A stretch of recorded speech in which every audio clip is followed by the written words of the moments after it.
Let's go now to the next item on our list of short story elements. I'd like to spend a little more time on plot. We did kind of a cursory examination of plot in his story, but what about a more in-depth look at plot? Of course, we know plot is the action of a story, but we also know that plot centers around conflict. If there's no conflict of some sort, there really is no plot. There's no reason to tell the story. There is no story. Now that we've looked at the elements of plot, let's apply it to a real story. And remember, the value of this is to enjoy the story more, to get to theme, the author's message, faster, but also when you write stories or even narratives, to know how to set those up. To really make them effective, you kind of want to include all of these elements, and probably in this order. So let's look at them. We have exposition. This is where we set the stage. Everything is all set up. Then we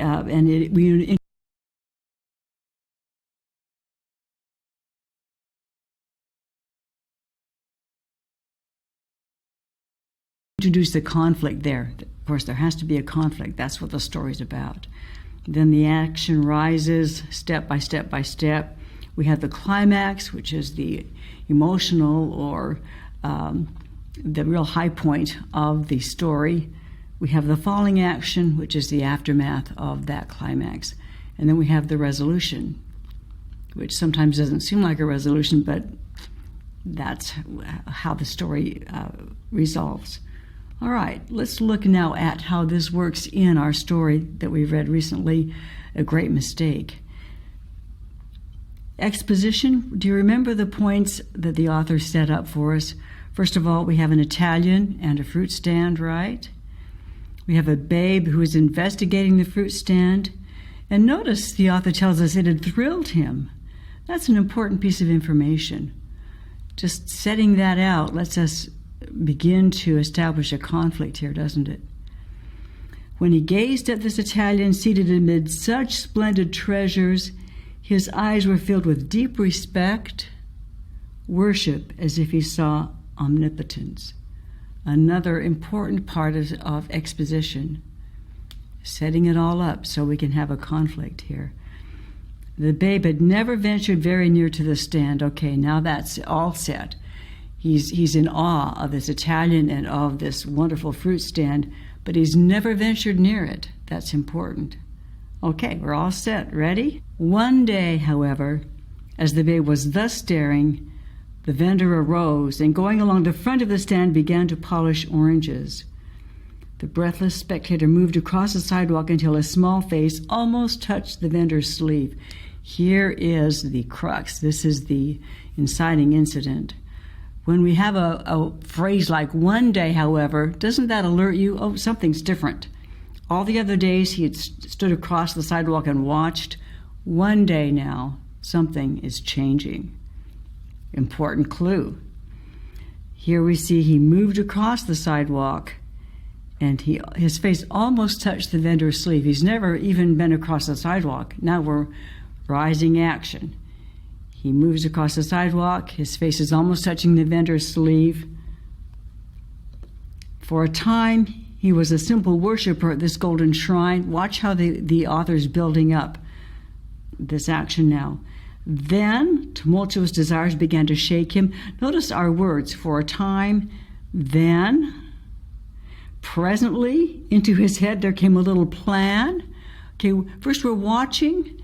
Now we are moving across and getting desires, thoughts, and feelings. Now we have a plan. So we are really settling into an action here. At last he came near enough to touch the fruit. So his plan starts to be realized by action. See that rising action here? From the tattered skirt came slowly his small, dirty hand. We're in motion here. Boy, you can almost, you could put some music to this, couldn't you? Da, da, da, just building up. The Italian turned his paper. He's groaning as he's sleeping, but he's groaning and turning in his sleep.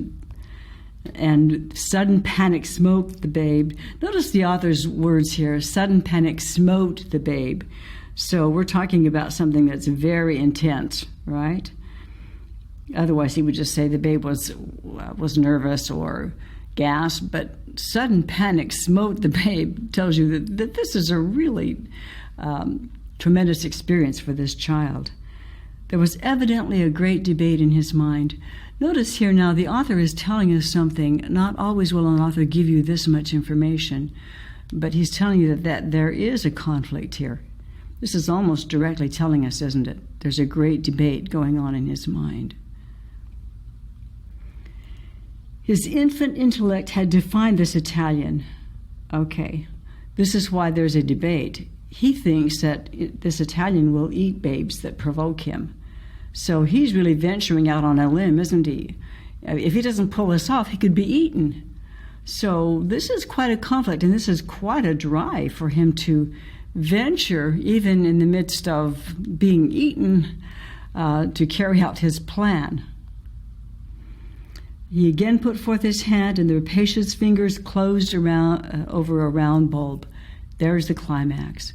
So he overcame whatever deterrent he had to not take the fruit and reached out his hand and grabbed it. Okay, that's the climax. Now what happens? We have following action. And it was written that the Italian should at this moment open his eyes. He glared at the babe, a fierce question. Here are the actions falling down now. The babe thrust the round bowl behind him and began a wild but elaborate series of gestures declaring his innocence. You see how things are all settling back down? And here we have the resolution. The Italian howled. He sprang to his feet and with 3 steps overtook the babe. He whirled him fiercely and took from the little fingers a lemon.